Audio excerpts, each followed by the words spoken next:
तुम्हाला शेणामध्ये काय बदल जाणवला? पहिलं शेण पहिलं ह्या गायचं तर शेणच भरायच नव्हतं माझ्या. बर. हा म्हणजे ह्या ज्यावेळेस आता मी दुसऱ्या येतात हिचं जवळजवळ 38 लिटर दूध दोन टायमात काढले. 38 लिटर. 38 लिटर.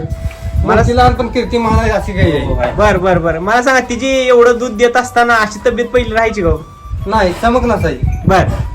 आज जर बघितलं तर सगळे एकदम चमकदार गाय. तर मला सांगा आता त्या गायमध्ये काय बदल जाणवतोय तुम्हाला अजून?